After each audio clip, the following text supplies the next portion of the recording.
So open and alter tunings have to be one of the most inspiring ways to mix up just playing guitar.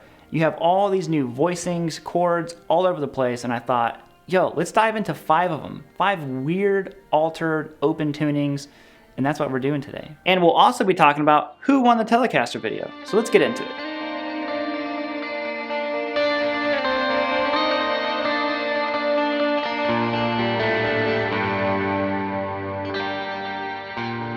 Alright, so up first is open G minor tuning, one I'd never used before. So if you're curious on how to tune to this, here you go. So from low to high, it's gonna go D, G, D again, G, A sharp, B flat, and then D. Now, I'm using a 12-string guitar, but you tune it just like you would a normal one. I just have 2 octaves of each string. But one of the most fascinating things about any open tuning is that I don't know the fretboard anymore. Like I've always learned in standard tuning. So all the scales, all that stuff, out the window. But you can still take all the things that you normally use. Like if I did like a D chord, that's a very beginner chord that we all learn. That doesn't sound like a D chord anymore. Take all the shapes that you know already and try to use them and just see what they sound like. Because I was messing around with the D chord. And I'm like, oh, go to a C. Nope, that sounds totally different on here. Not good. So you have to rely on your ear. So open G minor, super inspiring, just to sit there and...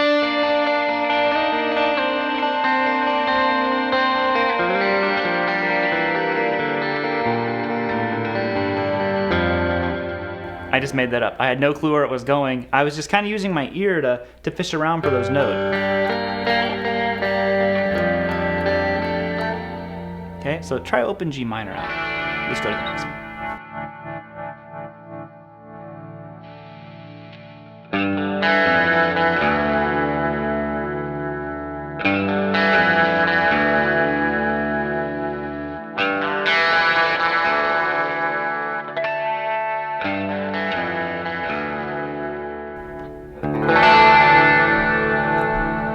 Welcome to Pelican tuning. What does it stand for? Literally no clue. But here's how you tune to it, because it sounds awesome. All right, so from low to high again, it is D, A, D, E, A, and then D. So I was looking up all these weird tunings, and I found this website that just had tons of them, dozens of them, and one was called Pelican Tuning. I don't know why it's named this, what that stands for, but it was really close to the open G minor. I think it's only 1 note different. So I was like, oh, that's kind of a cool one. It won't be that different from the others. And then I played it, and I'm like, it's such a cool, like it just sounds so, I don't even know, like it sounds happy and sad all at the same time. And just like the other ones, I had no clue how to really navigate it. But that one string being tuned so low down,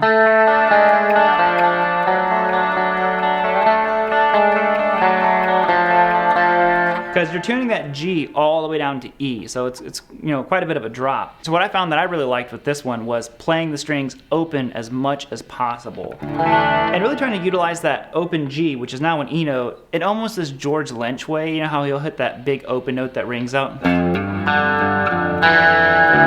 I don't know, it just had such George Lynch flavor to it. So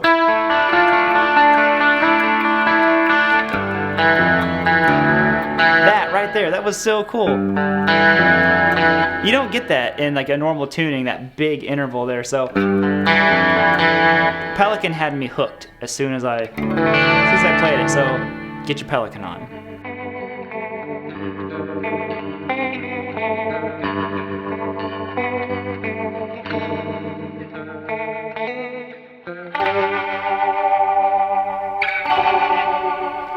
And the copyright will be avoided after that point. So we're talking about open G sus4 tuning. This is the page tuning. I had to bust out the Dano. So here's how you tune to it. From low to high, it's always gonna be low to high, but I'm just gonna keep saying it. You tune to D, G, C, and then G, C, D. So another one of those really funky tunings that just has so many possibilities. It's actually kind of hard for me to use this one though without wanting to instantly go down that, Zeppelin rabbit hole. Obviously you put the rotary effect on there and it just sounds super Zeppelin-y. Except not that chord. That was not a good chord to go to.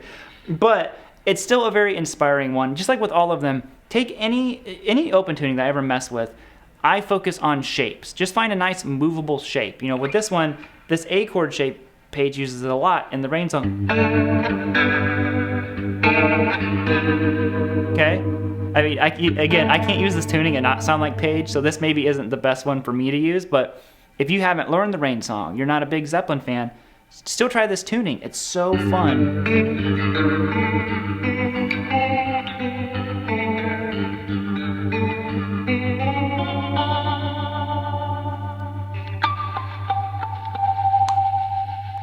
I didn't expect that to work.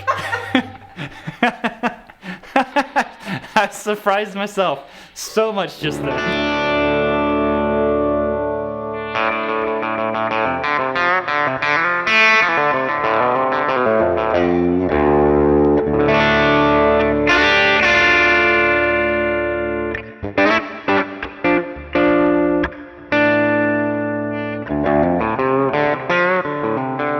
Boom. Are you ready for the ultimate power chord tuning? This is open D5. I stole this from Mark Tremonti a long time ago. And I'll get a warning before you tune to this one. You got to tune the strings up. So, string breaking, possibility. Here's what they are. Get wrecked. From low to high, it is D, A, D, A, D, D. Nothing but D's and A's, roots and fifths, the whole way through. So again, it's literally just tuned to a power chord. So think about how you play a normal power chord. D and A, that's all you got. So what I found was really funny is you have these two strings at the top that are both tuned to D. So you get some intervals that are real dissonant in there that you're normally not going to find. So again, I'm taking my normal chord shapes. I really don't know how to play in open tunings other than just the knowledge I have from standard tuning, and you take it, you get some really interesting rub between the notes. D5 tuning. It's pretty cool.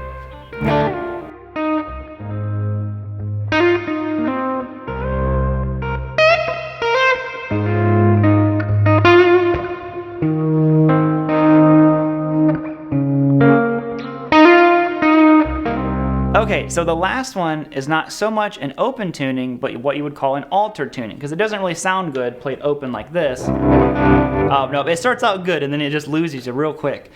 This one I got, and I gotta give full credit to him, from Uncle Larry. So, if you will, I'll link to his channel, because he gave me this tuning, and I was like, well, what is this called, man? Let me find his official title for this. Book said to call this Uncle Larry's Fedora and a Vintage Bowling Shirt with jalapeno on it, strip mall, dirty sports bar, blues tuning. It's that easy of a name. So that is what this one is called, and how we're tuning it is like this. So from low to high, for one final time, we have C, G, D,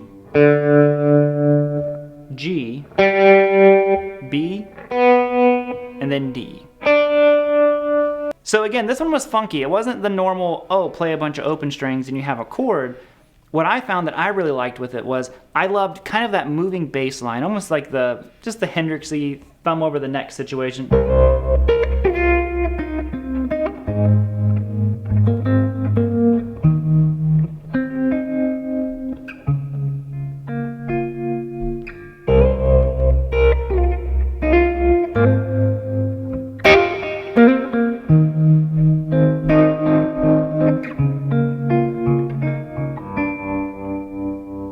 Except I hit the wrong note there at the end. But it's cool. It kind of works. You add a tremolo effect and you can just kind of play whatever you want. So that's how I found the most inspiring way to use it, because I had all these bass notes that weren't usually there before. And I just kind of did it out of habit. Again, I'm just using what I already know, and I'm thinking like, I put my thumb over the top here, and all of a sudden I had this different note. I'm basically creating a different chord progression without really changing anything that I already play. So this is one I actually want to experiment more with, because it opens up a lot of these really crazy different chord voicing, you know. And you really don't have to change much to it. So there you go. Uncle Larry's Sports Bar jalapeno shirt with mustard on the side tuning. Done. And those are the tunings. I hope that you found them as inspiring as I did. They're just super fun to mess around with. And we got to talk about who won the Nashville Telecaster. So without further ado, the winner with the comment of Jimmy Page all day, every day, Diego Schwartz. You got a Nashville Telecaster headed your way, man. Thank you all so much, and I'll see you all later. And end it bluesy. Whoa, E flat.